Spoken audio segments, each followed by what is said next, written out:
10 seconds. All righty. Eyes are ready. Now, what the fuck y'all ask every day? What's the topic? You wait and let come on. Big ass pastor get it going. Oh, I'm on the air. Just when you thought it was safe, it is absolutely positively not.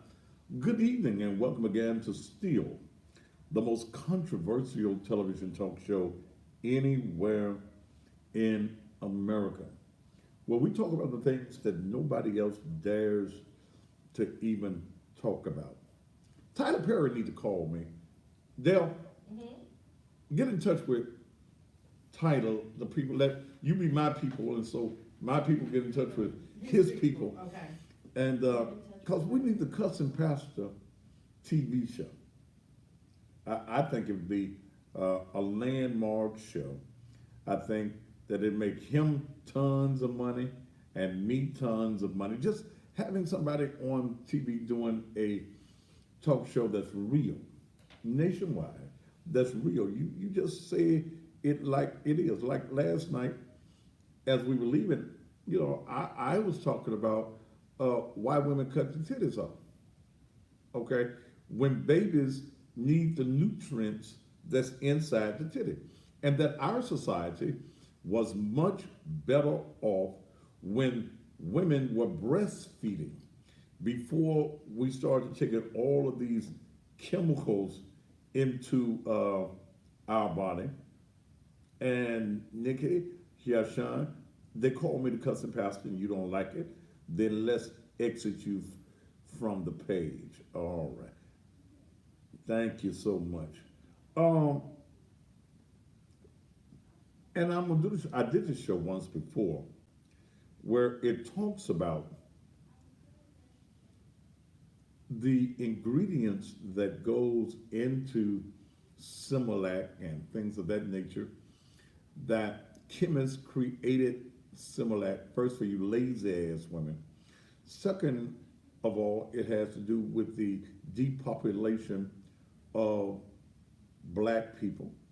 If you don't believe it, go back 1964 and read the Kissinger report. If you read the Kissinger report, Henry Kissinger, who served as, I think it was Secretary of State under Richard Nixon, if you go back and you read the Kissinger report, it talks about the depopulation of black people. You can go back even a few years earlier than that, and you'll find that there was a woman by the name of Margaret Sanger, Sanger, Margaret Sanger. Margaret Sanger had an organization, and it was called the Nigger Project. The Nigger Project. That organization is still around today, but it does not go by the name the Nigger Project. Today, it is known as Planned Parenthood. Mm. Teach tonight, Brother Pastor. Planned Parenthood, abortions were put in place for the depopulation of black folk. Which leads me into tonight's subject. Well, let me say something else on that before I go into tonight's subject. Planned Parenthood.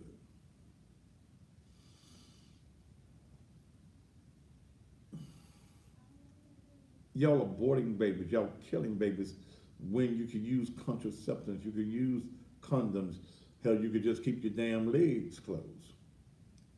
But birth control, well, not birth control, but abortion became a form of birth control. Go screw, get pregnant, and then let them kill the baby that is on the inside of you, the life that is on the inside of you. Please understand that racism in this country is structured and it is organized. Organized racism is taking place in this country. Now, and I want the white gentleman that I spoke with the other night from Little Rock, he called me as I was going off the air last night. Who was that from? That's him. Huh? That's him. That's him? He just sent that? Sir, you don't have to be afraid of me. He said, I love you, but I'm afraid of you. He texted Dale, you don't have to be fearful of me, brother. I'm just going to give you some truth. I'm going to give you something that you as a white man has not thought about. You have, and I'm not mad at you, brother, because on your side of the track, you have not been taught what racism is really all about. And I'll hear white people say, I didn't live back then. I wasn't a part of slavery. Well, granddaddy them was, your great grandpappy them, they were, and they instilled certain things into you. And I don't want him to be scared. I don't want him to be scared. I think I still got his number from when he called me last night. I don't want you to be scared. I want to have a conversation because you've led me, sir, into this conversation all week long.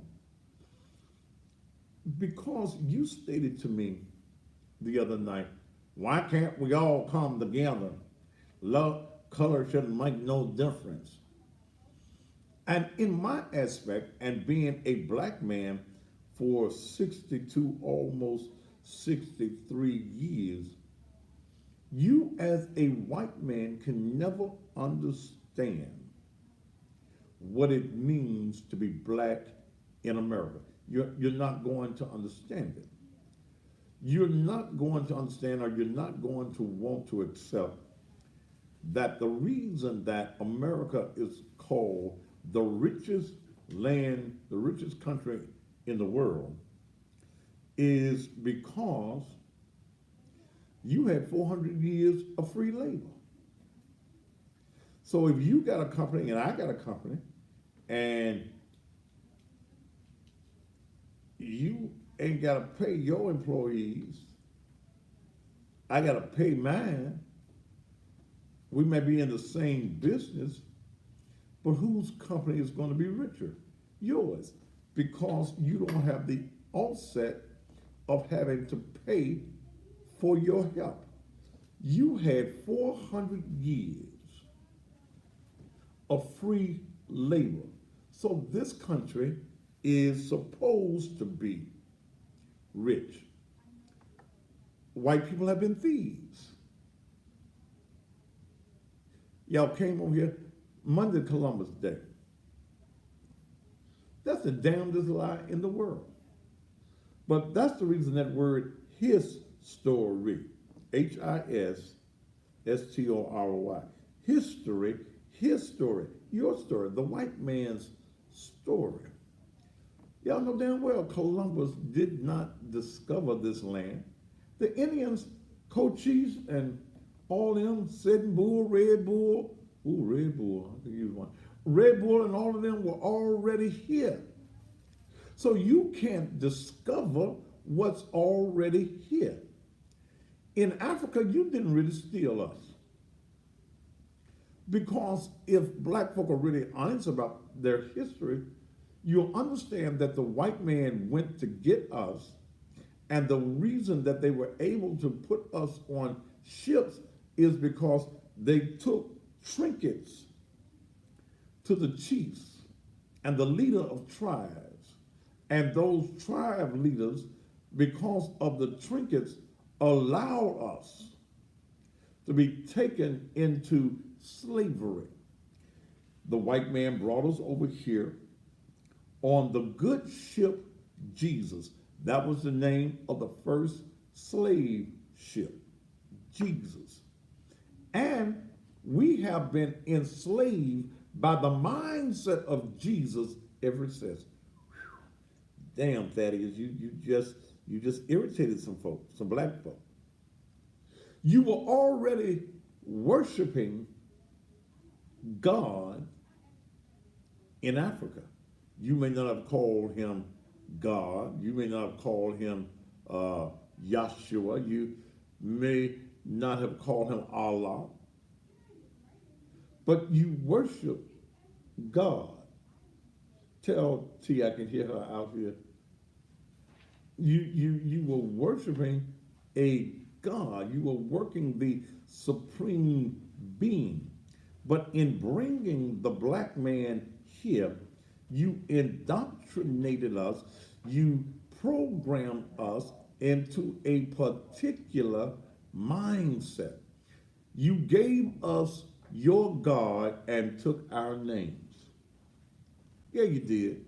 Uh, I'm gonna see if I can find. Wait a minute. Let me see if I can find what I want to find here, real quick. Wait a minute. What was the name of that movie, Dale, with Toby Kunta Kinte on the Roots? How I forget that? Let me see if I can find it.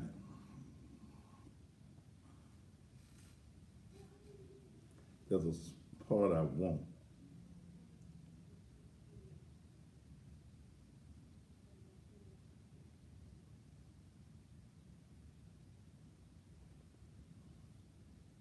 There's a certain part I want. See if I can find it real quick. I didn't think about this in the car.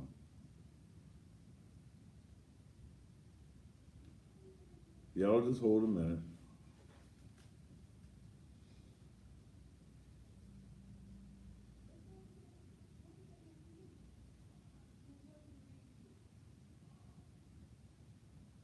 How come I keep messing it up? Wait a minute. I'm trying to find, there's a certain thing I want to find.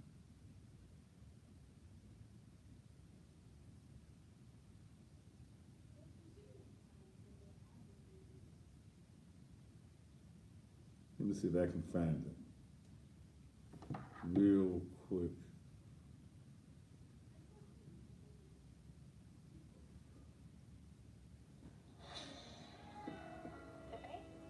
I'm gonna get past that, skip this.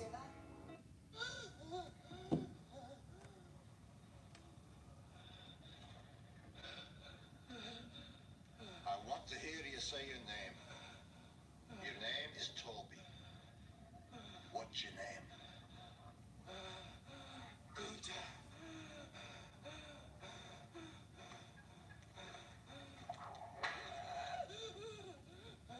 Lord God help that boy.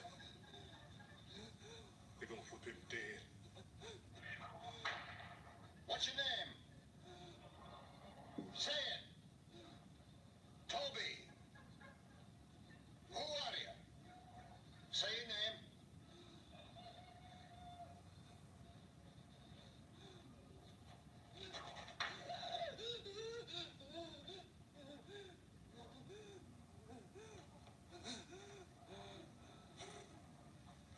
What's your name? Toby. Mm.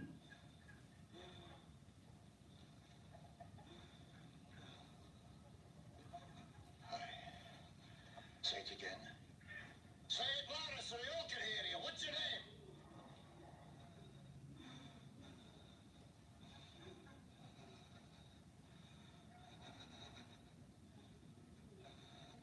Toby. My name is Toby. Aye. Yeah, It's a good nigga. that's a good nigga. Cut him down. So, my white friend over in Arkansas and to other whites, we had names, we had our own religious beliefs, our own doctrines, and we come to this country. You bring us to this country, 400 years of free labor, then you create this thing you call the Constitution of the United States. Bullshit. That's what it is. Your Constitution says that the black man, and it's still in there, is 3/5 human. 3/5. The writers of this Constitution, this preamble, where it says all men are created equal, was not talking about us. They're talking about us. We were kings and queens in Africa, and you brought us across the waters, many dying along the way, packed in boats like sardines, to mistreat, to dehumanize us, to desensitize us, to make us hate us and love you. You gave us your Bible, you gave us your Jesus, you gave us your doctrines, and took everything out of us that we had in our own land. You took our pride, you took our self-esteem, you totally dehumanized us and programmed us to be subhuman. That's the reason I don't celebrate the 4th of July. I don't put on this red, white, and blue because it's a bullshit holiday. Black folk were not free on July 4, 1776. If black folk are going to celebrate anything, it should be Juneteenth. Juneteenth. But you get your firecrackers and you're told that you are patriotic. I have no problem even saying I don't pledge allegiance to your flag. I don't. Them that want to can. I pledge allegiance to the flag, see if I remember it, of the United States of America. What's the rest of it, Dale? And to the republic for which And to the republic for what? which it stands, For which it stands what? one nation, One nation? under God, Under who? God. Indivisible. with liberty and justice. With liberty and justice for who? All. Bullshit. That ain't true. So I don't stand for that. I don't. When you sing your national anthem, oh, say can what you see by the dawn's early light, what so proud,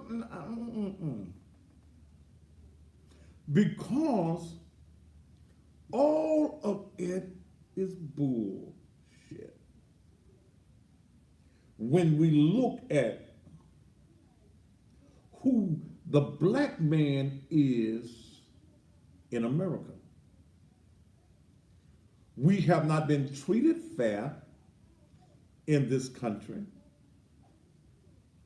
Our laws, or your laws,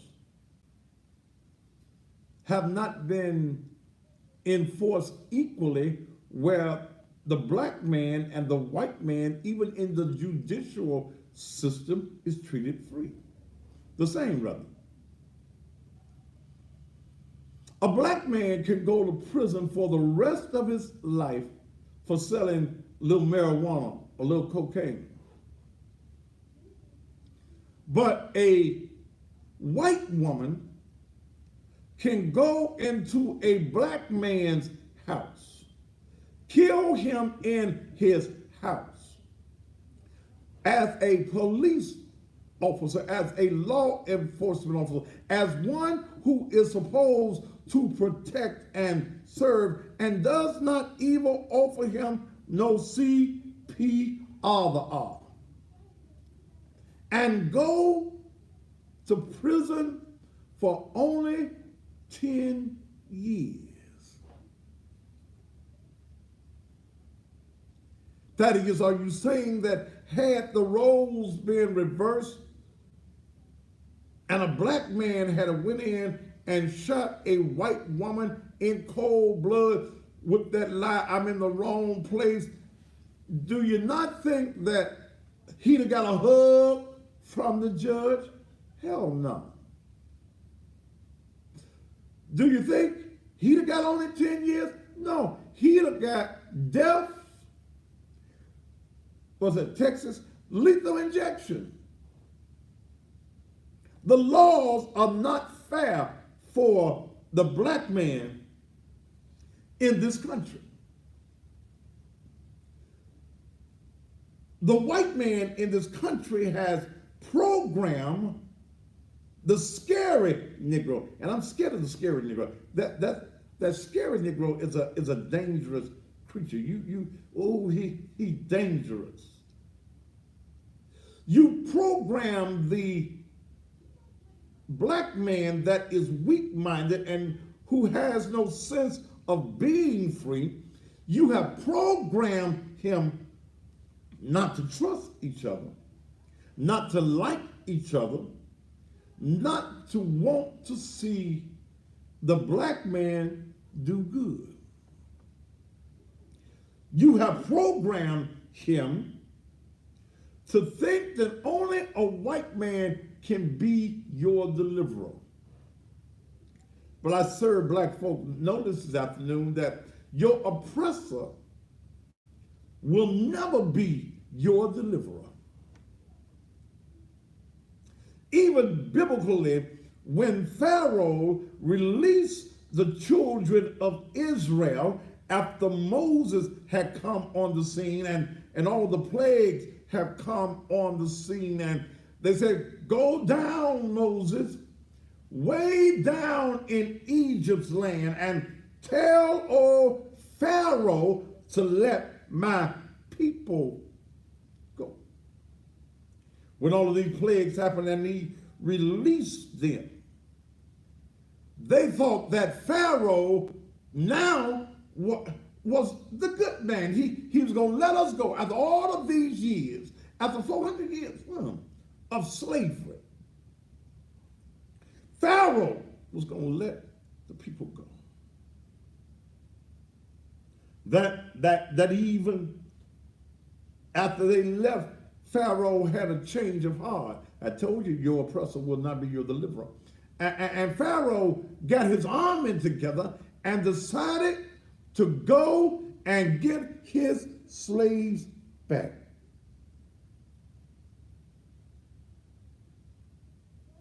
He decided. And then the Negroes who had been freed, the Israelites, y'all do know that the Israelites are black people.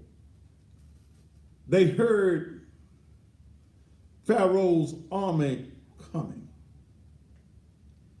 And they got mad at Moses, who had gotten them away from their oppressor.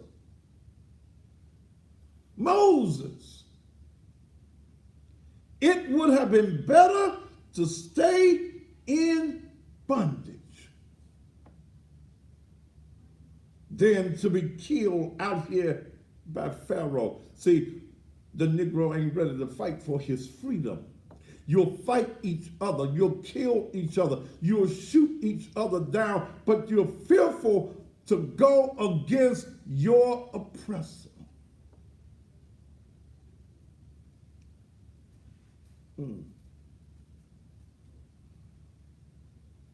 Yeah. So to the white man who says, why can't we come together? My question, will racism ever end? No. Will we ever come together as one? No. And the white man, he quoted Martin Luther King on me the other night. He did. Then Martin Luther King said something about his children being judged by the content of their character. When has the black man in America been judged by the content of his character? When have you, as white Americans, allowed the black man to live out his dreams? See, I hate that song, We Shall Overcome. Someday, I'm 62. They were singing that when I was a baby. We shall overcome someday. Hey, hey, hey. Oh, deep in my heart, I do believe we shall overcome someday. When the hell is the day going to come? That's when I don't march. I ain't marching. I ain't finna get my feet tied marching with Negroes, because as soon as you march, you go back to the same thing. When you riot, you tear up your neighborhood. You don't go to the white man's community and tear up the white man's community. You tear up where you live. You burn up the grocery stores that you need to go to. You have a fear of that white man. You have a fear. And let me tell you, some black folk, they have a fear of me. Huh? They're scared to do business with me because I ain't kissing the white man's ass. You have a fear of me because of what I say. You have a fear that I tell my white brothers, I don't give a damn about your skin color. You will treat me as a man. You will treat me as your equal. I can look you square in the eye and have a conversation with you. I ain't gonna scratch my head unless it's itching. I ain't kissing no ass unless it's a big wide ass girl whose ass I like. Oh, I'm getting a call from Hot Springs. Dennis in Hot Springs. To accept, press 1. Dennis in Hot Springs? Go ahead, my brother. What's going on, my friend? I'm doing well, sir. How you doing tonight? Pretty good. What's on your mind? Glad to call you. All right. So what's on your mind? You're listening to me, and I ain't even got into the meat of it yet. But what you think about what I'm saying? Well, I'm an open-minded man, so I'll listen to everything. Okay. Have I said anything that's not true? Well, like I said, I'm open-minded, but I tell you what, how me and you can get along a lot better.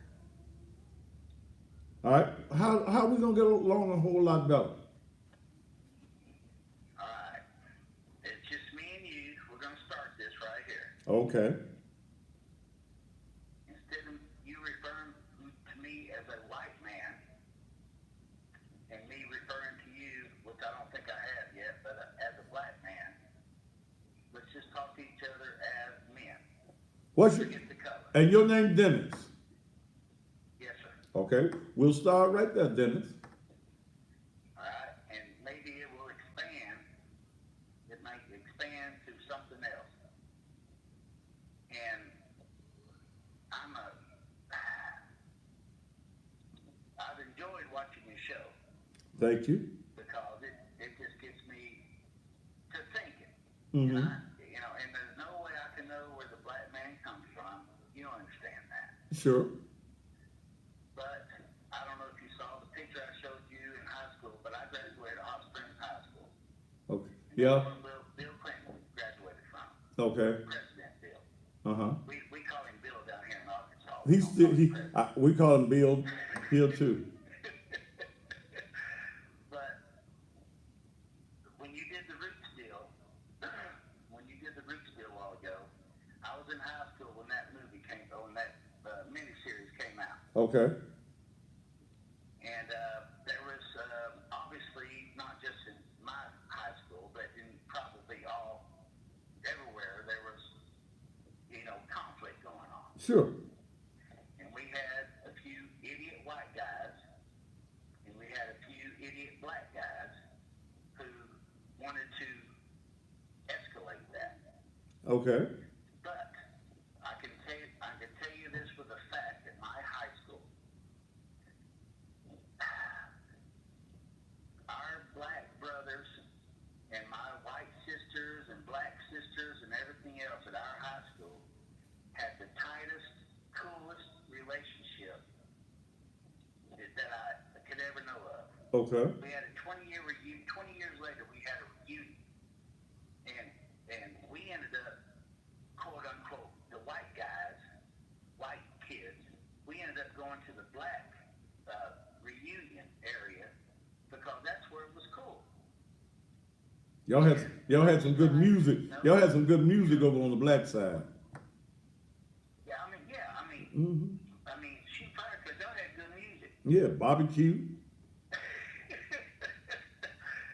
But I just, I talked to you the other night.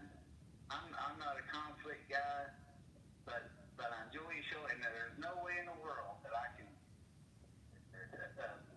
I can't associate with the black situation. I know it's not fair, but I'm a white guy that would love to make it fair. So, It's frustrating. so let me ask you this, Dennis. Can we agree that in this country, the white man has been unfair to the black man? You agree with that? Yes. Okay. Not all white guys are that way. And I'm not saying that. I'm not saying that. But when we look at the history of the majority of whites in America, let's say in the 50s and in the 60s, I know. we're talking about racism. We're talking about bigots. And I have to ask you, as a white man, Dennis, was racism and the hatred for blacks something that was taught in the white homes?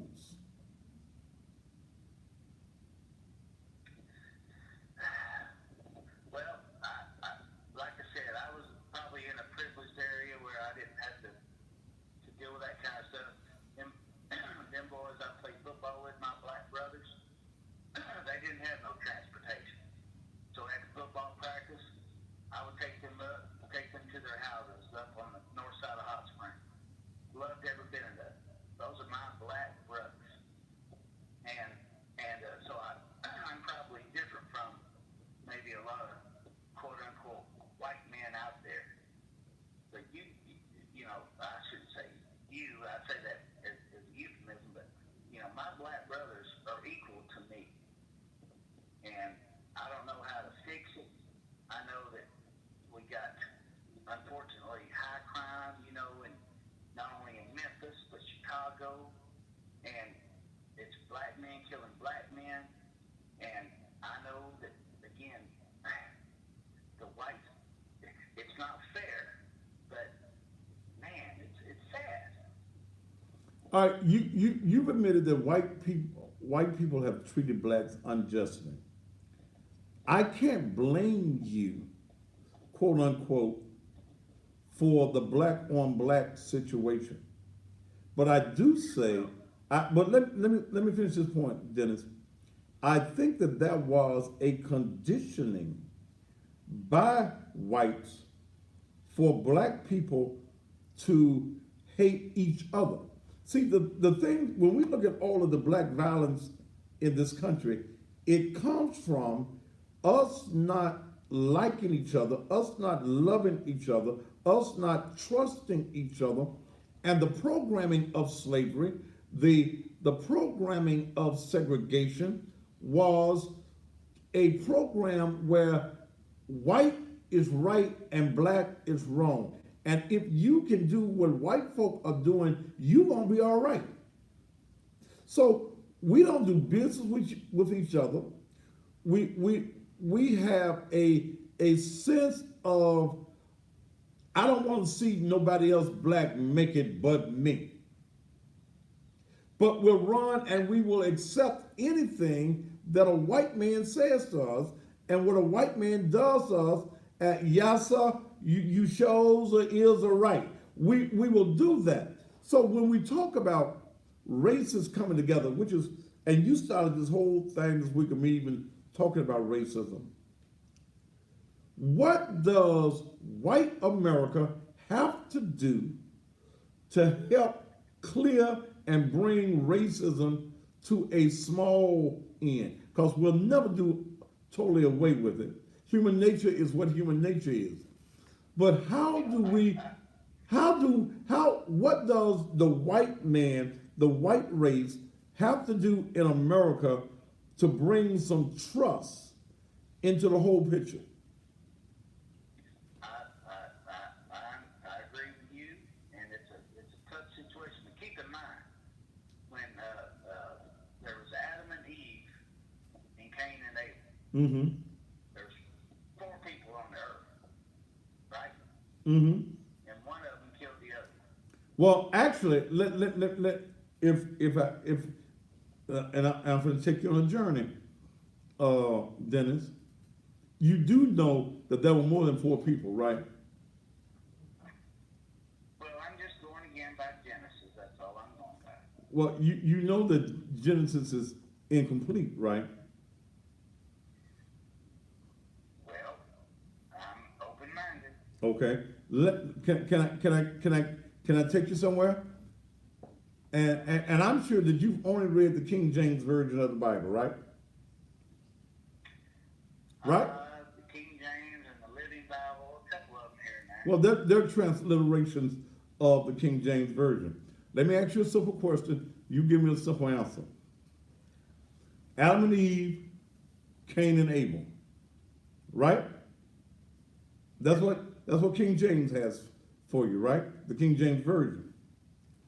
The Bible says, I believe it's Genesis 3, where Cain killed his brother Abel, right? I had to look at it again. I want to make Yeah, sure. I mean, Cain, you said Cain and Abel. Which one of them? Cain killed Abel, right? Right? I believe so. Okay. Then 2 or 3 verses down, it says that Cain went to the land of Nod, right? I believe so. And he married his wife. Right? Yeah, I think so. Where'd the wife come from? Well, again, that's a good question. No. See, when you read something other than the King James Version of the Bible, when you go and read the Apocrypha and when you read the lost books of the Bible, you'll find that, and it makes sense. I used to be in that box too, Dennis. I was in that same box you were in. So I started reading. And when I read, it says in there that when Cain and Abel were born, they were a set of twins. Cain had a twin sister. Abel had a twin sister. They were twins. When you talk about going to the land of Nod, in the 3rd chapter of the book of Genesis, you will read, when you read something other than the King James Version, that Cain married his sister Lolitha.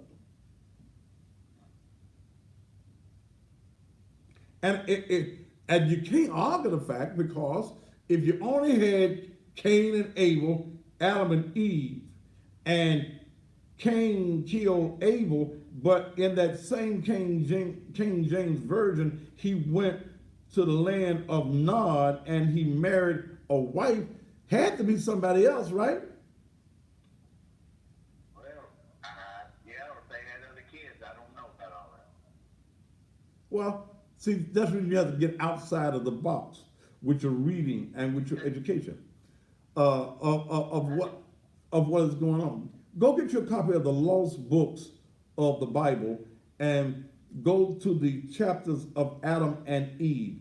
It gives you some things about the creation that is omitted in the King James version of the Bible. And you know, if you really wanted to get technical, you do know that Genesis is not the first book that was written, right?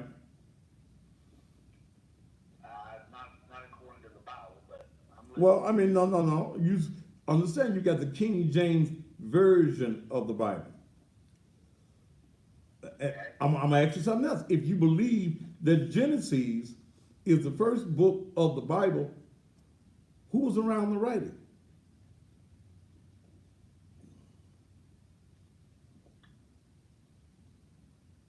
I guess that's one of the mysteries we don't know about. Well, when you do your research, you'll find that the first book that was written was the book of Job. But that's a whole nother show. Job, J-O-B, Yeah, J-O-B, not Job, Job. the one that had all the problems. Yeah, he had a bunch of problems. That was, Because Satan caused them. Yeah.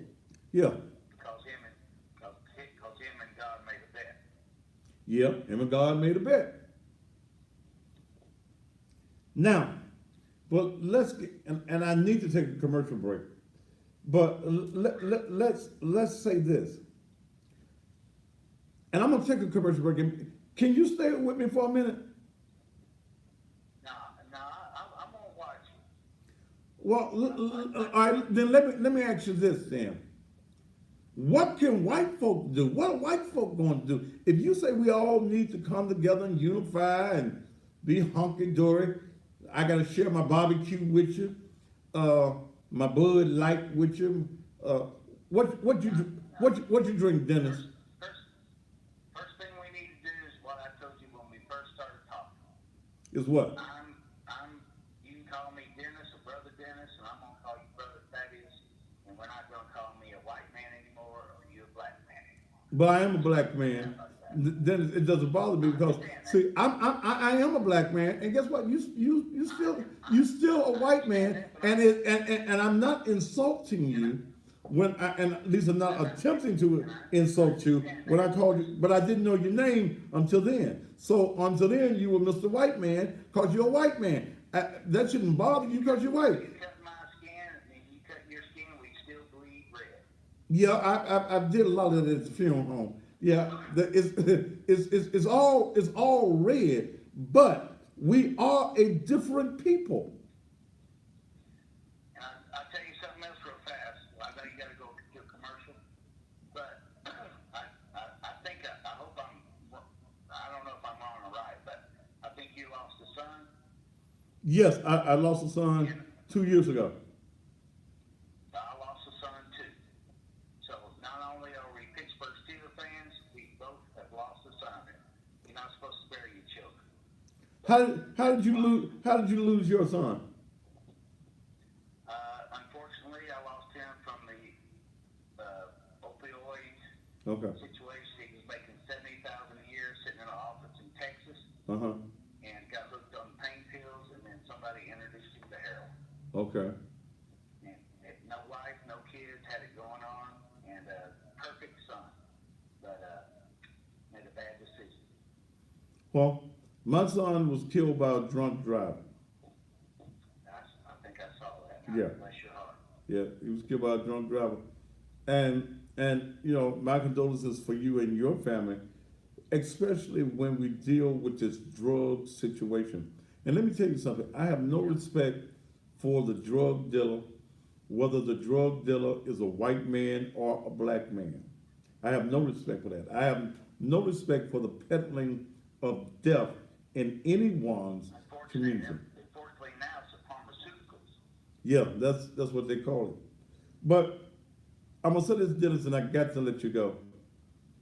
The first thing that we can do to deal with racism in this country as black people and white people, first of all, we've got to acknowledge that racism does exist.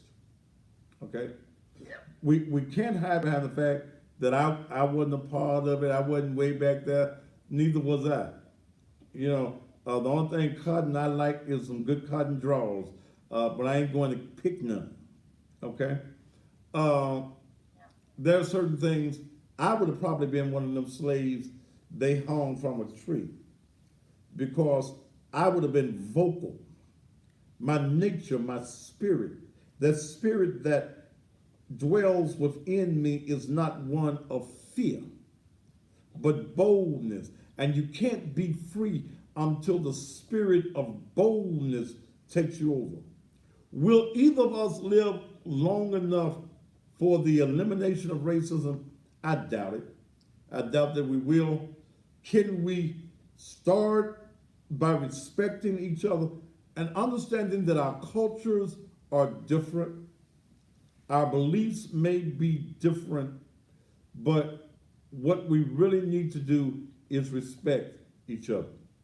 Dennis, it's been a pleasure, my friend, and maybe somebody else, white, will call me and we can start having these type of conversations. And I want you to tell all them folk over in Hot Springs and Little Rock about this particular show. One thing that white folk can do in your area, this is a black network, okay? And I think that this show is bringing something to your area that y'all ain't never had before. Y'all ain't never had no black man on TV talking like this. Wait a minute. You ain't a network. You're not a black network. You're a network. No, we're black. We are a black owned network. Well, again, that's me. You know that. Well, that's you. That's you. I sure have enjoyed, and I appreciate your honesty, and I appreciate your presence, and I hope I get to talk to you again. I hope all you gotta do is pick up that phone on any subject matter that we're talking about and make a call. And tell the other people of your persuasion, they ain't gotta be fearful to call this show. I will listen to you. I may not agree with a damn thing you said, but I will listen to you, because the end of any problem starts with a line of communication. Well, make sure the girl when I sent that text, I put LOL on into that. I really ain't scared of it, but I was just trying to make you laugh. Well, thank you so much. She showed it to me. Thank you so much. Go Steelers. Thank you. Yeah, go Steelers. I didn't put on my gear tonight. Thank you, Dennis, and we'll talk again. That's how any issue is dealt with. You deal with it up front. You have your beliefs, I'll have my beliefs. We may not agree, but as long as you can have a line of communication and respect, you can solve any issue, any problem. We'll be back after these commercial messages.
All right, that was a good conversation.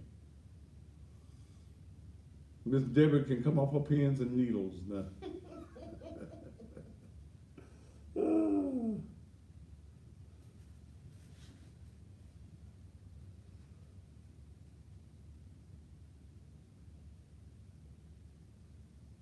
What do you do during the break? You just sit your ass there like everybody else doing and wait till I come out the break.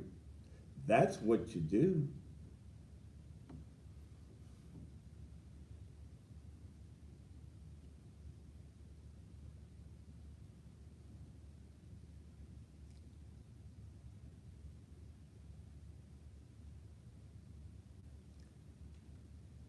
Say again, I'll read the post.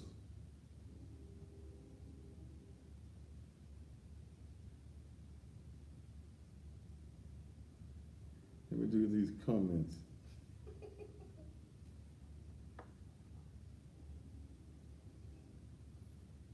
Can I talk about this on air? Hmm. I may not. I might need to leave well enough alone.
How many more? Two more.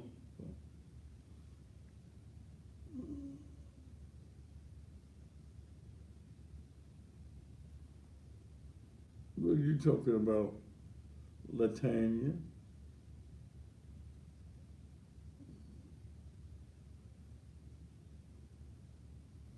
I got your information.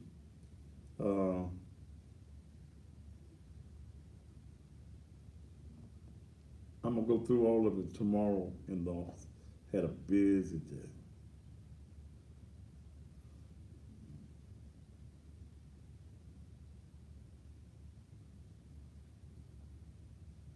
Selena, you scared. Don't get scared, coupon.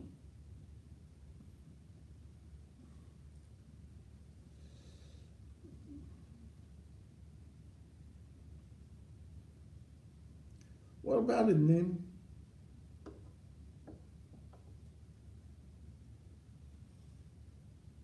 It's cool in here to me. Cut it down. I don't play with other folks'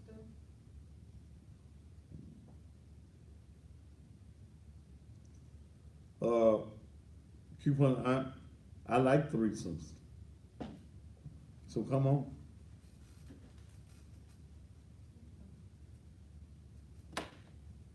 Come on, girl. I ain't scared. Selena, I have you ready to move from Florida. Are you calling somebody coupon? Mm-hmm. That's her name. Young lady I talked to yesterday. She does coupons. Oh, okay, okay. She's become quite, No, I thought that was her name. No. That's why I asked.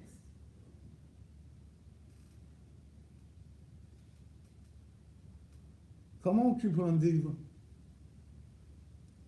Your little fine ass. I've been looking at your little Facebook.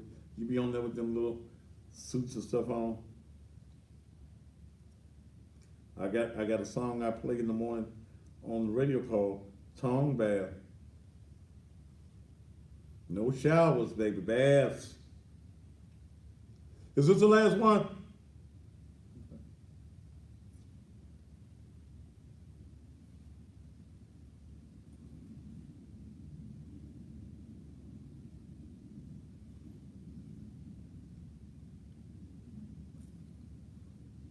Keep on, I'm a connoisseur. Hey, y'all, Instagram is timing down. I'll bring you right back. You got about 20 seconds left, and I'll bring you all right back. My head cold.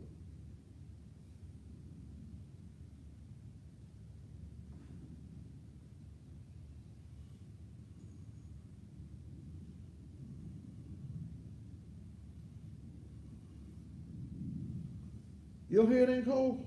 I got hair. And it's your hair. And it's my hair. All right. There's a difference when it's your hair. You know. How is butt implant got something to do with breast awareness? That's two different areas. Hell, I know the difference.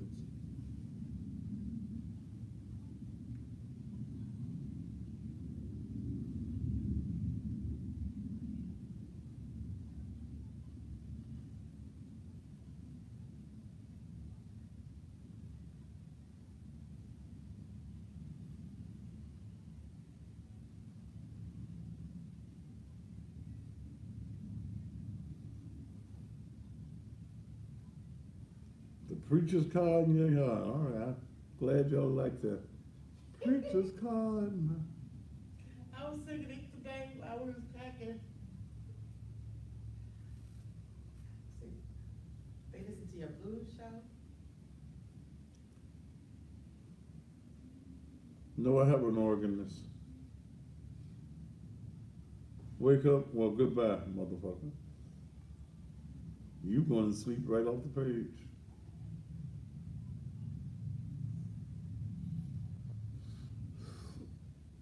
Ooh.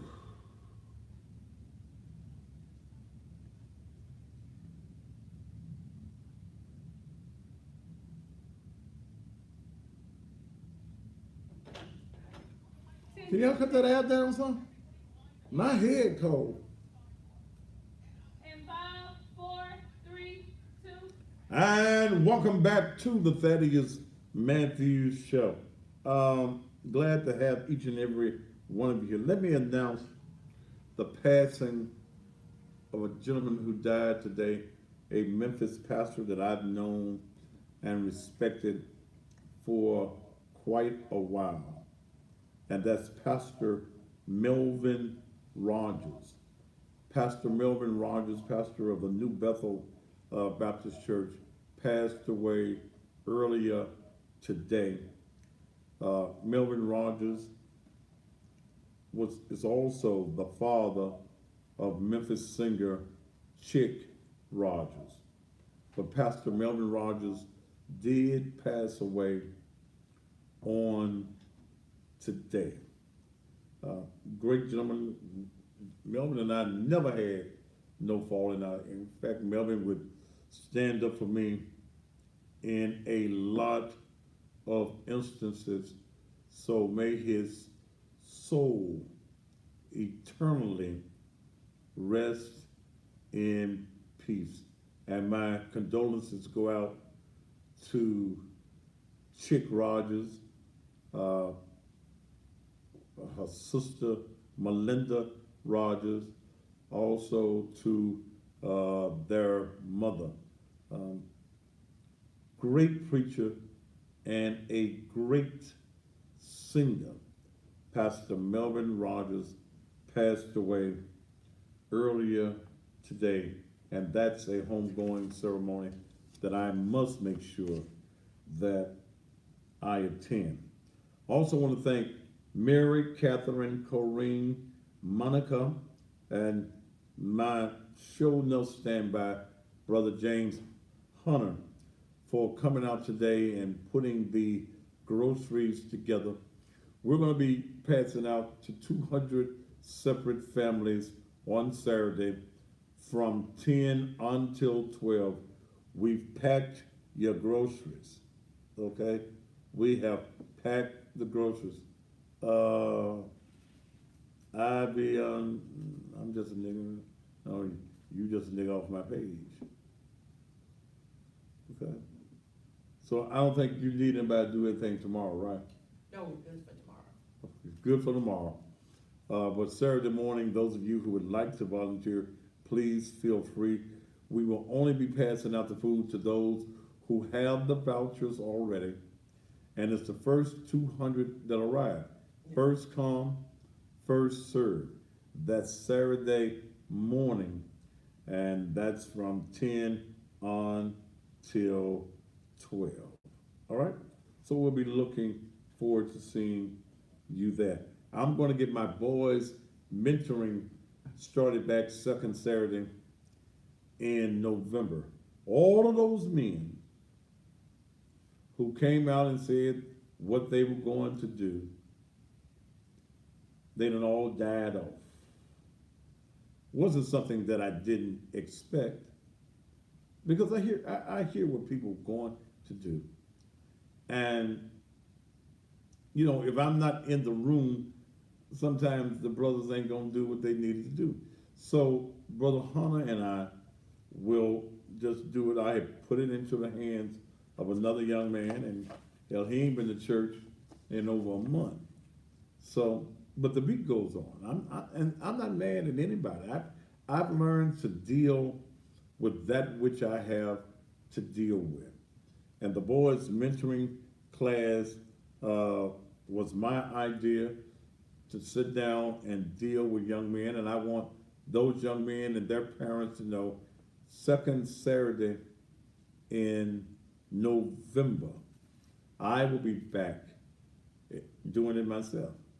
Okay, I can't depend on nobody, and I've learned that. I've learned. I had about 6, 7 brothers, all telling me gung ho, and there are sometimes on Saturdays I'm busy and I got some other things I'm doing, and I had another young preacher who had joined the church, and I thought that he was going to be there, and I haven't heard from him, so I don't know what's going on with him. I think he texted you, didn't he, Dale? A while back. But Dale ain't the pastor. Dale ain't the pastor. So you're having a conversation. Huh? I told him You told him that? that. I told him to contact You told him to contact me? Yes, sir. So Rock, you need to call me. Okay. And I know a lot of times folk want to talk to Dale to soften the blow. Whatever the blow is, I deal with it. You know, and I appreciate Dale talking to a lot of y'all, because a lot of folk I don't be wanting to talk to no way. And Dale know we can be talking to folk out in public. And I said, Dale, fix it. And I'll walk off. Fix it, Dale.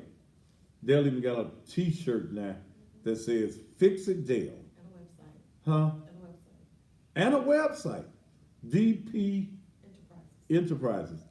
If you need resumes done, if you need 501c3s, yeah, I have 2 501c3s registered with the state of Tennessee.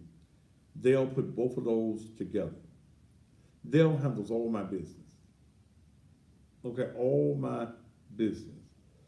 She can create you a 501c3. She can create you a website. In fact, we're working on a website for Miss Batchelor. Miss Batchelor came all the way from Atlanta, Georgia, and I'm going to bring her on the show. She makes cornbread. She got a cornbread mix. What else she got? A pumpkin pie mix and some other thing. This is a black woman out of Atlanta. She came all the way to Memphis to get my knowledge. Did she pay? Of course she paid me. Well, so we're going to take her website. She had a website. It was not cash friendly. And when I say cash friendly, her website was not designed to make her no money. It was not designed for, what you call it, putting it in the basket stuff, being able to shop online. So I'm going to take, she had a commercial already done. And the first thing I told her when she came to me and sit down, she said the Lord told her to come. And I told her when she called me from Atlanta, baby, when you come, bring your checkbook. When she got to my office, we sat down, we talked. I said, baby, do you have the checkbook? She said, no, but I got a check. And she wrote a check. Somebody here said that they claiming ownership now. I'm Sandra Batchelor Washington. That's her sister. We're going to take her business. And marketing, I'm a marketing guru. I'm a genius. That's the reason they hear about the cussing pastor everywhere. I market me. I'm a brand. Cussing pastor. I got a new shirt. I had a lady do me a logo the last weekend in, where is Cassandra? South Carolina. Because I started doing something last week. I'm tired of y'all calling me and trying to get my information and trying to get my influence for free. So what I do now is if you got a question for me on something that needs to happen, you cash app me. Baby, you know I can't read that from way across the room. I just can see right here on this table. Okay. You cash app me $25. If it's, you want me, I had a lady last week, she cash apped me from Instagram. She wanted to know what to do about a personal situation. Well, I said, baby, here's what you do. Cash app me $25 and you get 20 minutes of my time. You get my direct number and we'll talk about your issue. I'm gonna tell it to you raw and uncut. She did it. Then, young lady, Bishop too. Bishop Cassandra Smith in South Carolina sent me $50 for me to deal with an issue, how to deal with church folk. It's because this sister wanted to be accepted. You know, first of all, you got to learn how to tell folks to kiss your ass. That's the first thing you got to do. You got to come up with a don't give a damn attitude. You cannot be concerned about everything that everybody has to say about you. Misery loves company. Miserable people want you to be as miserable as them. So I'm easy. That's when I cuss. I feel good when I cuss. I get it off of me. I don't let your issues stay here in my chest. I teach folk how to be selfish. Huh? Yes. I teach you how to be selfish. How to care for self before you care for any damn body else. A lot of you suffer from this thing of wanting to be accepted by everybody. Everybody's not going to accept you. Everybody's not going to like you. And you get all flustered because somebody don't like you. I live in an environment where a lot of folk all across the country don't like me. They watch me on TV. That's what I want you to do. They listen to me on the radio. That's what I want you to do. They follow me on social media. It's all called branding. I show people how to brand themselves. Okay? Thank you, Coupon. I got to get that that merch thing that you told me about yesterday, you got my email coupon. Send me that information on the merch. I'm always studying. I'm always trying to find out new ways of how to make money, how to have more than one stream of income. The Bible teaches you about 7 streams. 7 streams. One of the reasons that we find ourselves broke so many times is because we let all of our money flow one way. One way. In other words, it's put all your eggs in one basket type situation. So for me to get my munties, I have to diversify my mindset. Okay? I have to come out of the box. So what we're taking with Miss Batchelor, and we're going to be busy tomorrow, but Monday, have you already started on her website? Dell has already started on the website. I'm going to have the commercial done. Then I'm going to bring her on TV. And what I'm going to do, I'm going to bring her on TV. I'm going to put a commercial on the radio. I'm going to take her ad and put it on social media. Instagram, I got nearly 160,000 followers. My goal is to have 300 to 400,000 by this time next year.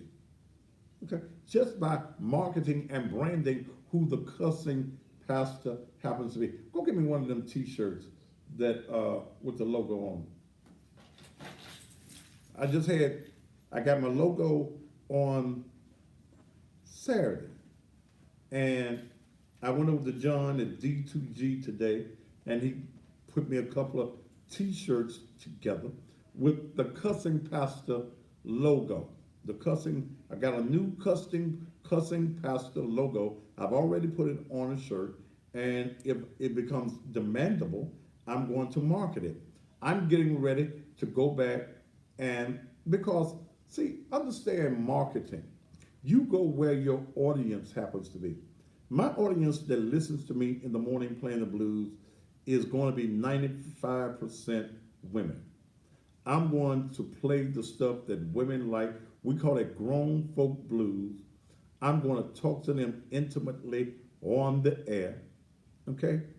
I'm coming back out. I had a line called the Fatty Bear underwear for women. I did. Y'all remember the Fatty Bear underwear, don't you? It was the underwear where my picture was on the panties. Well, I'm going to come back out with a line of women apparel, starting with the underwear. Then we're going to get the little stringy shirts and things. It's going to be the cussing pastor drawers. Every woman needs some cussing pastor drawers. Okay? Now, I got the little... T, can you come out here with the camera? I got a new logo that was dead. You trying to get me to get what? Hold on, let me correct the color on it. It looks Can you do what? correct. You want? I just want you to do a close-up. That's all I want you to do. I want you to do a close-up of this new cussing pastor logo. This is my official logo. Yeah, this is the official cussing pastor logo. I sent John at D2G a picture of this, and in a couple of hours, he had me a couple of T-shirts ready. This is the official cussing pastor logo. Now you can take me back to where I was. Yeah. I'm gonna put this on. You know, purple is my favorite color. My favorite color. Somebody said, let me model your panties. And girl, as fat as your ass be looking on the Instagram, I sure is. I sure will let you model them panties. We'll sell a bunch of panties. Yeah. The preacher shouldn't be selling no panties. Hell, I like panties. I like a woman in some nice drawers. It's all about making money. when you learn how to make money. So now the problem that I'm having, I'm trying to find me a company that'll sell me, because the guy that did it for me originally when I was on the radio, I don't know where to find that guy. But we're going to take a picture of me and put it on your panties, baby. I don't know whether I'm going to use this logo or use an actual picture. Now, some of y'all ain't going to be able to wear the panties because y'all got jealous boyfriends and husbands, and he ain't going to want my face on your, whatchamajigger, that thing y'all got. He ain't going to want y'all picture on there. But as I travel around the country, I'm going to be selling drawers, okay? And I'm going to get the little t-shirt with the little strings on it, okay? And probably put a cussing pastor on each one of these things right here, or just put one here. I'm going to design, I'm gonna have, yes, I'm gonna have the boy shorts, I'm gonna have the lace panties, and I'm gonna have panties for big girls. I like thick women. I like the small women. I like them starting about 14. But I'm gonna have panties for all the women, all the way up to about 18. If you're 24, you're gonna have to special order you some drawers. Okay. I should have brought that pair. I ain't got but one pair. I sold for $10 and $15 a pair. I know I had over 1,000 pairs of drawers.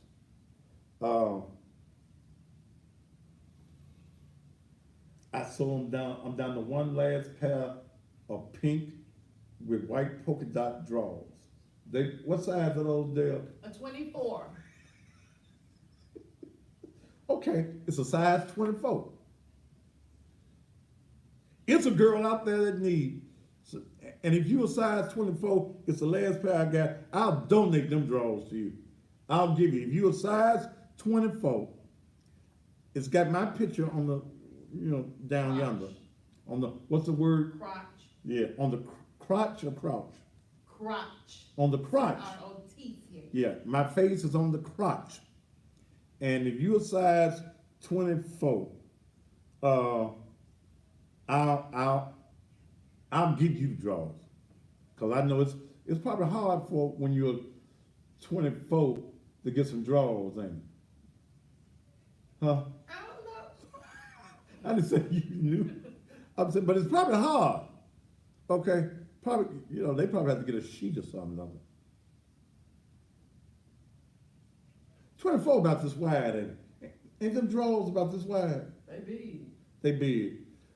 If y'all seen Bobby Rush and that part that he does on his show, they almost as big. I need let's see, somebody on here. They tell me it's clowning. Okay, he just said my watch is gigantic. It's an Invicta. This ain't a Timex. This is an Invicta. If you want to talk about how big my watch is, that didn't hurt me, Selena. Yeah, I ain't gonna block him because he said I got a big watch. I'm a big man with big everything. Glory, thank you, Jesus. Ooh. Monica said I have to go bigger on the sizes. Wait a minute, let me read what Monica said. Wait a minute. Because I want everybody, when you're a brand, you want everybody to have your brand. Wait a minute. Let me see what Monica said. You have to go bigger on the sizes. Go to at least a 24 or 26. Big girls love you too. Okay. All right. Now, here's my problem. If anybody know, y'all let me know. I'm trying to find where they sell wholesale drawers at. And it got hot now, and started talking about drawers. Cut the air back up, T. I done got hot. I started talking about drawers and got hot. I'm sweating. My head done got hot. Praise the Lord. She shook her head. Huh? Yeah, turn the air back up. I start talking about panties and stuff. I get excitable. Um, so, what was I saying before I said I was hot? Monica said go up to a size 26 by 24. Right, Do 26, it by 24. Now, I need to find out where I can get some wholesale drawers at. You know, where you can buy I want some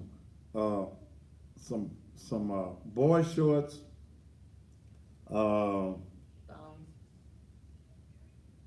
yeah, some thongs, some French cuffs, bikinis. and in various sizes. I want some in various colors, purples. Gotta have some purples. So, and I already got a young lady here who says she's going inform 7415. Y'all don't go back and forth on my page. I didn't bother you. Now shut up. Be quiet. Yeah. What you gonna send me email coupon? But I need to know where I can get some wholesale drawers. I need to buy I want to start off with about 500 drawers in mixed sizes. They gonna sell. Cause what? I'm gonna put them on Facebook. I already got a young lady on here that says she gonna model them. Okay. Yeah. Hmm? They said. Yeah. The drawers gonna sell. Y'all can come by the church and get you some drawers. I'm gonna put them in stores. I'm gonna have it on my pages where you can get you a pair of drawers. And like I said, you can't wear these with your boyfriend.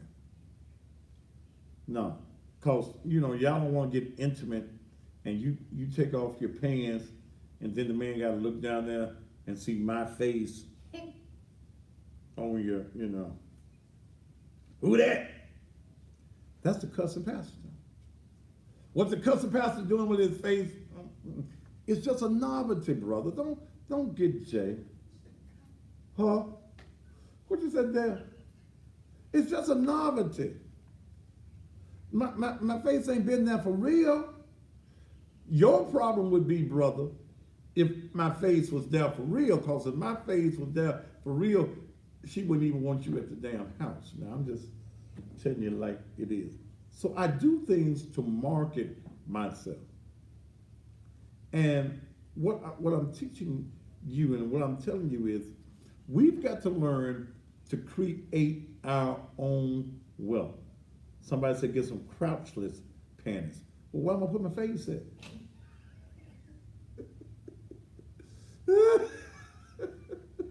If they crouchless, okay. Somebody said Pastor size 3 and petite sizes. The snack editions. I like that. Write that. You use that. Write that down. The snack edition. So get some size 3. That's going to be some very small material. Will my face get on a size 3?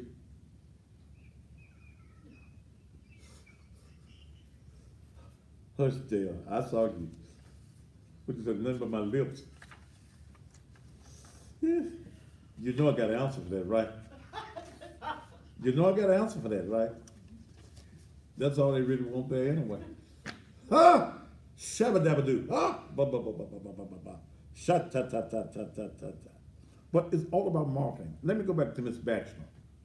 Miss Batchelor came into my office. She already has a product. I'm going to bring her on the TV and let her cook some cornbread next week. Now, what's the difference in her cornbread and these young girls? Jiffy Mix is gone, baby. Jiffy Mix is outdated. I told her, and she took my first piece of advice. That's the reason she paid me the dollars that she paid me. Glory. I said, first thing we need to do before I put your commercial on the air is Dennis liked the idea. That's it. Dennis! Right on, brother. Dennis likes the idea. White women, y'all can buy some Fatty Bear and some Cousin Pastor draws too. Yeah, you've always wanted a black man's face on your thing. Now it's a time to do it. Anyway, here's what we did with Miss Batchelor. First thing I want you to do, Miss Batchelor, we've got to get your product in a store.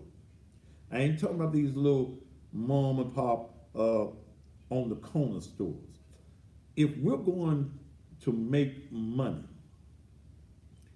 with your cornbread mix, and she got it in one of them little bitty things, you pour it in the griddle. I'm gonna bring her on the show. I'm gonna bring her on the show, and we're gonna cook some cornbread right here on the stage.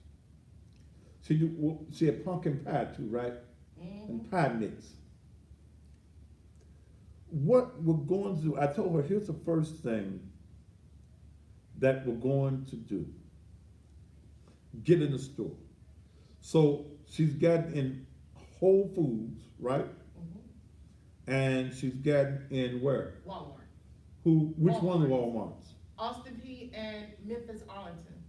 She's gotten into 2 Walmarts. And she's gotten into Whole Foods.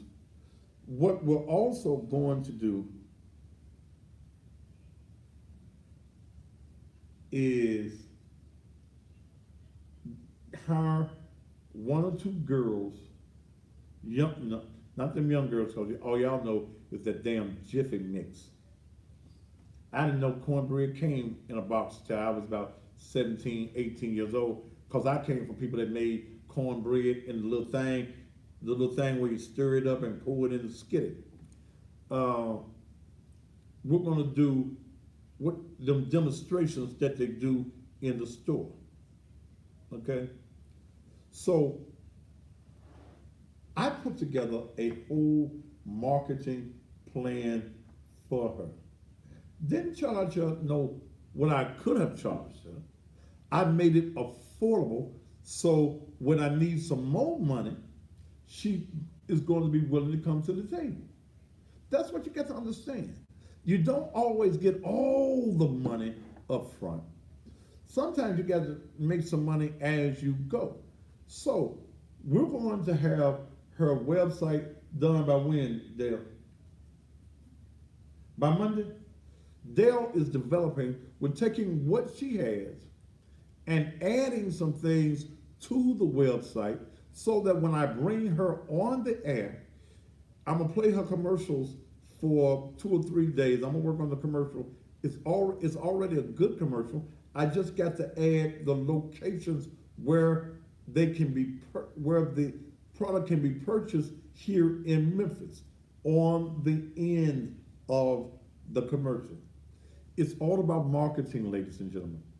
If you have a business and you are not marketing your business, then you're missing dollars and cents. Y'all want to go get all them educated folk. I bring you 35 years of commercial making and branding. The Cussing Pastor is a brand. People know me all over the world as the Cussing Pastor. Some folks don't even know I got a real name. Thaddeus Matthews, who that? The Cussing Pastor. Okay. When I'm in the airports, I always have some something on that says the Cussing Pastor. You never know who's in the airport. Okay? I'm waiting to run into Tyler Perry. Y'all need to tag Tyler and say, y'all need to get Thaddeus on one of them shows. Y'all need the Cussing Pastor TV show. I always get on. When you see my clothing,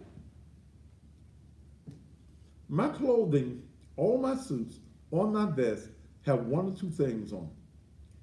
Fatty Bear, or it has the Cussing Pastor. One of the two. Most of those suits that got Fatty Bear on them, I had those suits before I became the cussing pastor. So I ain't gonna wear nobody else's name on my clothes. Y'all might wear Michael Kors and Lords and Londons and all. No, no, no, no, no, no. You advertising for other people. See, that's the same thing I tell people when you buy a used car. Take the name of the car lot off your car. Because what you are giving that car lot is free I'm giving y'all a lesson here on TV, and y'all ain't sent me a dime, but I'm giving you a lesson. Take the name of the car lot off your car. Because what? The advertisement that is on the back of that car sells cars for them. On my Cadillac, ain't got nobody's name on the Cadillac. It's an XTS. That's the model of the car. I ain't gonna have no dealer's name because somebody's gonna say, ooh, that's a pretty black shiny Cadillac. That's the biggest model, the XTS. And he got it from Bud Davis Cadillac. I'm gonna go over to Bud Davis Cadillac and get me a car. Now you gonna go over there and pay $40,000, $50,000 for a Cadillac because you saw my Cadillac in the name. I ain't gonna get a dime. I don't get nothing off of that. So no, I don't wear anybody's name on anything but mine. I'm a brand all by myself. When you see me do the videos that I do, I'm telling the truth on them. But guess what? It's marketing. I've got major entertainers around the country that follow me on Instagram. Snoop Dogg. It was something they were telling me about Snoop Dogg today. Ricky Smiley. A lot of entertainment. If I went through the whole 160 some people, 68,000, it'll be crazy. I had people that said, you travel with T.S. Madison, a transgendered woman. I wouldn't do that. You're not a marketing person. What does traveling with T.S. Madison and being on T.S. Madison's show do for me? It opened me to a brand new audience. Some folks said I was homophobic because I cussed that little lesbian girl out on my show some years ago. It still runs. That show is almost 7 years old. Millions have watched it. Millions have shared it. I just didn't, boy, if I had a penny for every one that I was sold. But it's marketing. I ain't got nothing against homosexuals. Nothing. I ain't got nothing against them. I went on Madison's show because in this country, in this society, in that particular LBGT, ABC, EFG group, I get the alphabets mixed up. LBTGB, something. She's the biggest. She has, when I go, let me look at something. Let me go to Instagram. I'm just trying to educate my people tonight. If you broke by choice. T.S. She has over 500,000 followers on Instagram. Now, as a person that is promoting my brand, I'm a fool to say I ain't going on T.S. Madison. I went on her show. We had a ball on her show. Had a ball. I consider, and I ain't got no problem in saying it, I consider T.S. Madison a friend. I can pick up the phone and call T.S. Madison right now. Right now. It's a brand. Okay? It's a brand.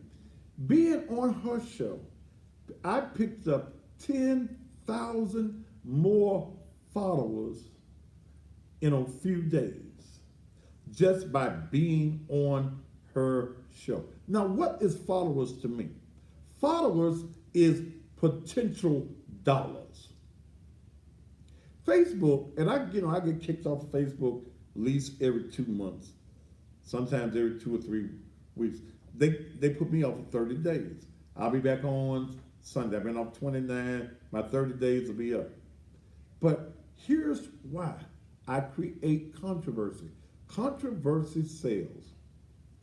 If you see a person with thousands of followers, there's a reason why. That I have 160, Madison has 505,000 just on Instagram, is because there is an interest there. Now, what does that say to an advertiser? That said that maybe I need to pay Thaddeus to be on his Instagram. I need him to cut a commercial for me and place me on his Instagram page right below like the FU Fridays. The FU Fridays have become, people come to the page on Fridays. I can't get off the radio in the morning. Where the FU Friday for this week? And I got a monster coming for y'all this week. That's tomorrow. That's tomorrow, ain't it? Yes. Oh, I'm gonna have a great FU Friday for tomorrow. Okay? And I do it because it brings me followers. And the followers bring me money or the potential of making money. See, what I look at as the cussing pastor is it got me on national TV. I think I did national TV twice. They talk about me on TV shows. Some of them scared to have me on their show. When that boy, what was his name, Tank, that show that they had, talked about me for 2 weeks. But they were scared to bring me on the show because, number one, they know I'll take over the show. I'm better at this than they are. Okay, Tank talked about me, then I talked about him real bad. K. Michelle. I don't like the bitch at all. The bitch don't like me. When we got into it, it brought followers. It had national people, national TV people. I was doing interviews on radio stations all over the country because of the controversy. Please understand there is a madness. Can I speak? The lady that's blocking people off Thaddeus Live. No, you're talking to me. I do the blocking on Instagram. Okay. So this is what I do. I can show you how to market your business. I've got, and here's the thing, black folk in Memphis, you so damn behind, you hate me because you can't be me. You can't sit on TV and do what I do. You can't go to school for this. There is no rehearsal. When I come on the air, I come on the air raw. Dale hadn't had time to do no notes or nothing for me. I came and I wrote a few little things on the paper.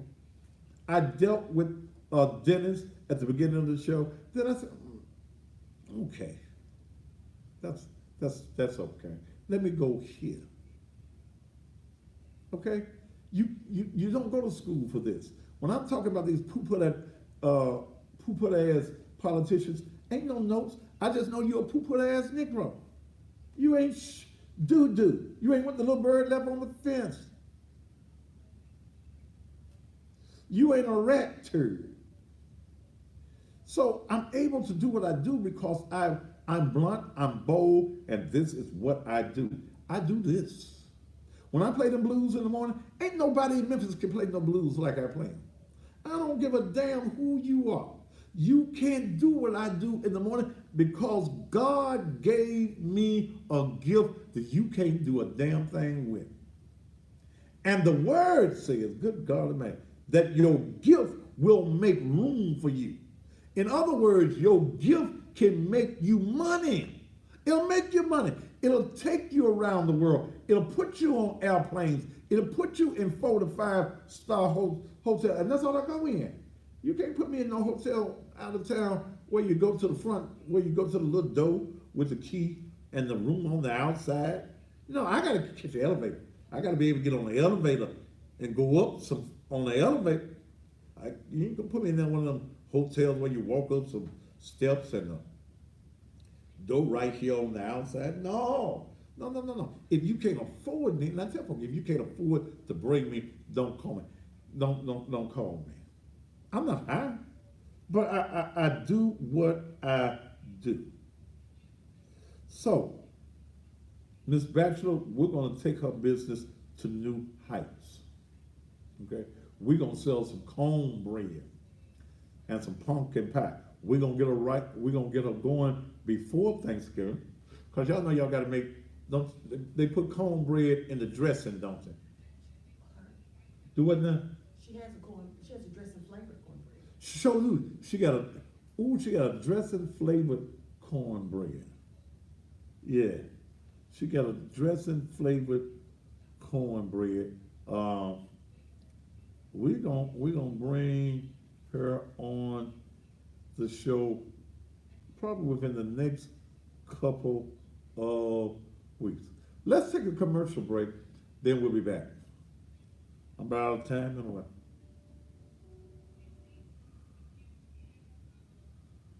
Inform, you're gone.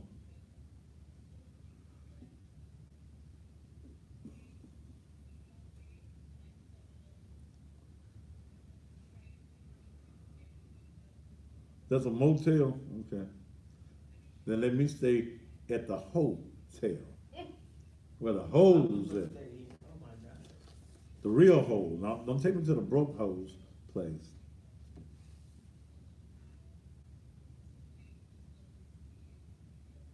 Informed is gone.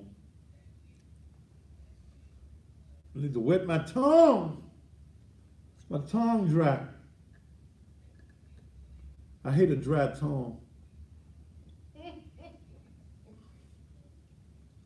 Drinking something with some fruit in it. It tastes fruity. I remember the time when black men were ashamed to say they eat pussy.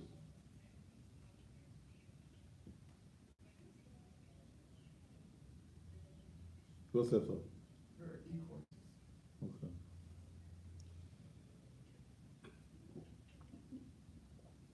Hey, I lived in that time. Black men would not say that he ate pussy. So I had all their little girlfriends. Woo. I remember my first time eating pussy. Wait a minute. So you was taking their girlfriends by eating their coochie? Yeah, I'm saying the girlfriend, because the little girls wanted their pussy ate. And the How guy, old are these girls we're talking about? 16, 17 years old. But I was eating grown women's pussy. Huh?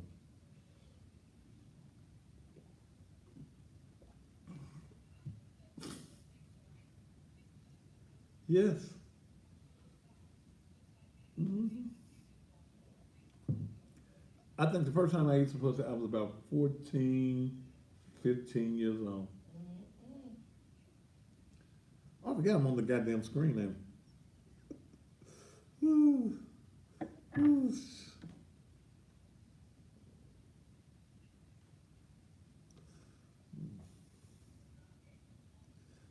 Dale's son said, now they proud to eat egg. They are. Ugh.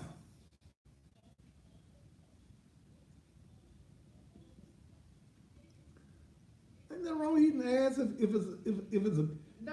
if it's a No, clean no. ass. Everybody And it's don't have you to. can't eat everybody's ass now. You can't eat everybody's ass. You can't eat everybody's pussy.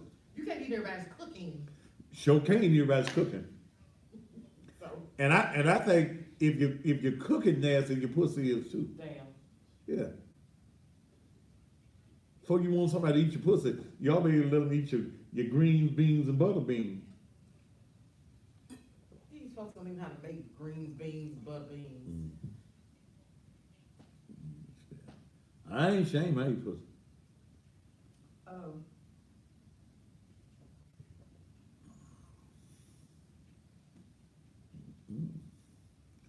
You know, see, I come from that area. You used to get a pussy to sniff test. You know, oh yeah, you play with the pussy first. Let your finger play with it. In there, you stir it up a little bit. Then you run it across your nose.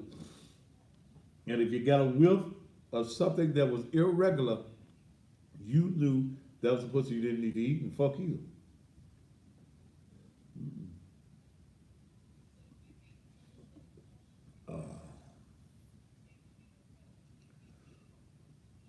What y'all talking about?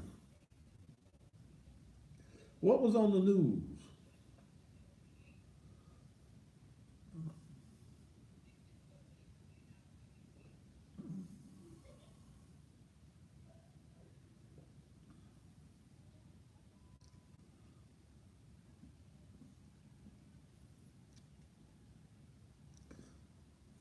This is about some man died from eating ass.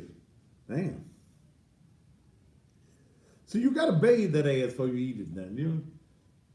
You don't just eat no dry ass. You can't eat ass raw. Baby, come eat this ass. No, baby, we gonna have to wash the ass.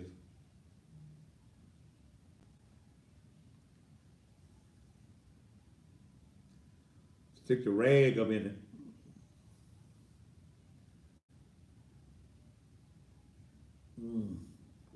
Now this one was good tonight.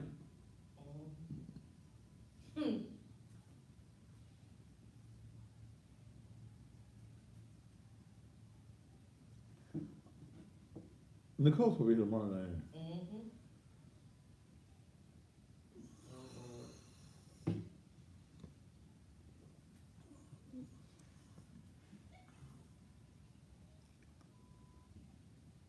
I need to tell her to bring one of her shirts when she comes. Adrena. Adrena. What else shirt said? Slay the big girl way. Slay the big girl away. Come back to, you didn't come see me when I was in Detroit the first time, brother, sister, whoever you're.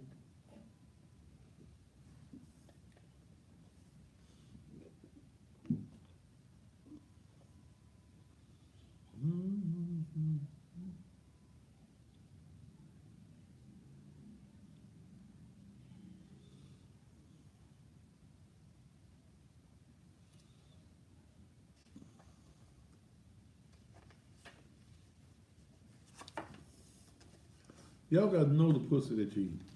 And the ass you eat too. Know something about it. He won't leave his wife for me.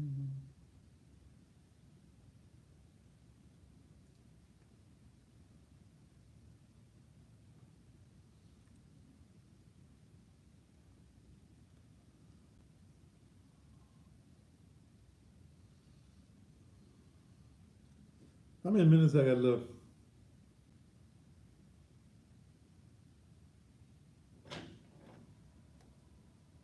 In 5, 4, 3, 2. And welcome back to the remaining minutes of the Thaddeus Matthews Show. Look, you need to advertise. Those of you in Memphis, you need to advertise. You need to advertise. Tomorrow's the last day of this offer that I made yesterday. And it was $2,000 for TV and radio, 2 spots a day on both of them through the end of the year for $2,000. If you didn't have the whole $2,000, you could bring me $500 down. And nobody, I mean absolutely nobody, I didn't get a call at all on it. It's to help your business. You a damn fool if you're going into the holiday season. You got a restaurant, you serving plates, whatever it is. You got a gift store, you're selling clothing or anything of that nature, and you're not advertising? You think you can just sit down and open the door and somebody go, no, it's too many restaurants.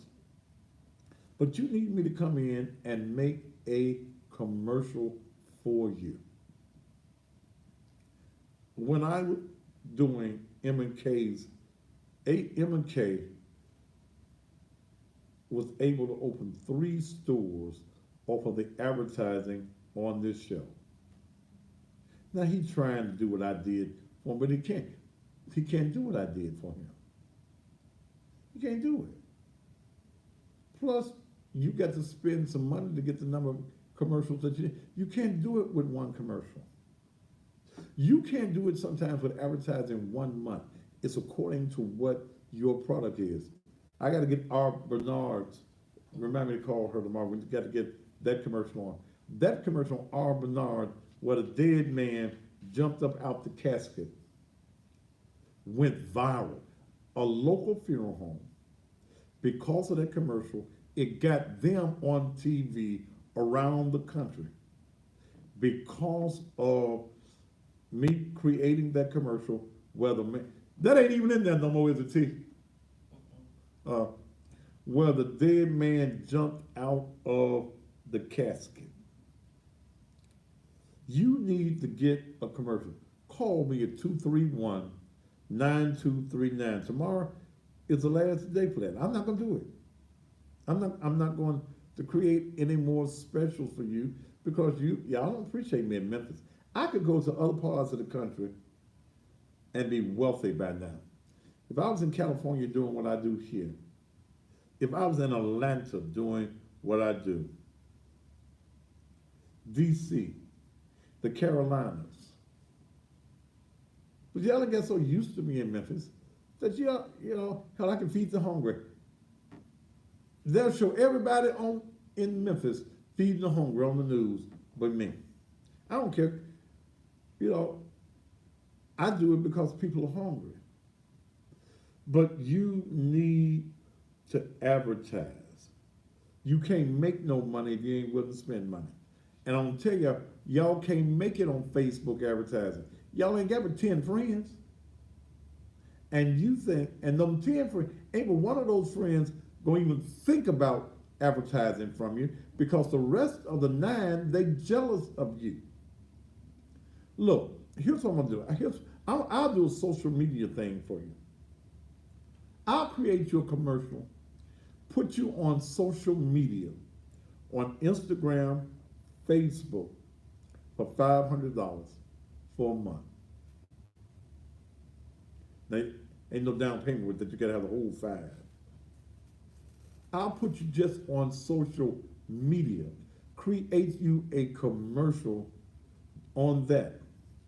I'm going to be working on one for the Erector this weekend that I'm going to put all over social media. I've got people that follow me all over the country. You got a national product and you're not advertising it? Come on, something's wrong with you. This program hits right here in the local area, over 350,000 households a night. Now that we're in northern, central Arkansas, where my good friend Dennis at, we picked up another 1 million or more households. We're all in that Little Rock area, Hope, Arkansas, Conway, Arkansas. You heard him saying he went to school with Bill Clinton. I can do what you need done. All you need to do is call that number, 231-9239, 231-9239, and have your munties, okay? I'll put you on social media. Those of you that's listening to me on social media, on Instagram, y'all know how folks flock to my site. You got a product? Okay. Bonafide, take your broke ass off my page. You got a product? Let me create you a commercial. All you gotta do is cash app me the 5, and I'll create you a commercial that day and have you up. I'm just that damn good. How many minutes I got left? I got 2 minutes. He already gone, Selena. Okay. Would you mind inform 7415? I already put you off the page. Would I check my inbox? He won't. What he got to say to me?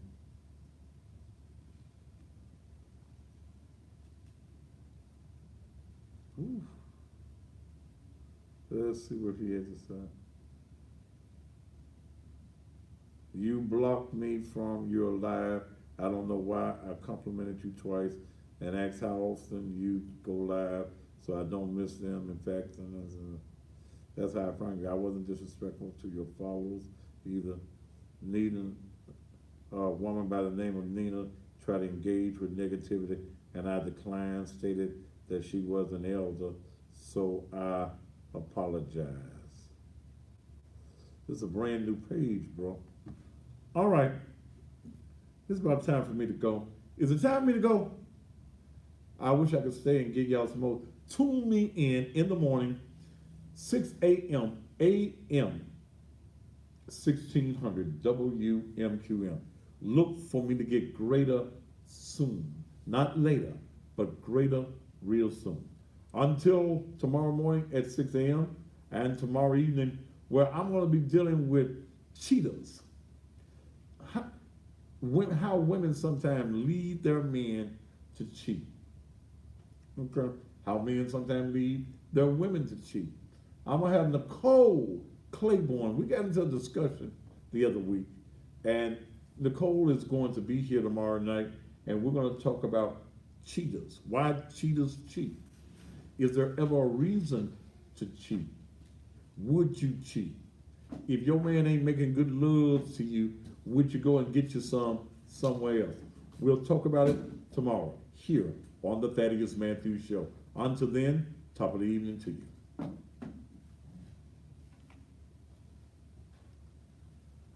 Jesus People Church. Oh, he didn't put a commercial on too.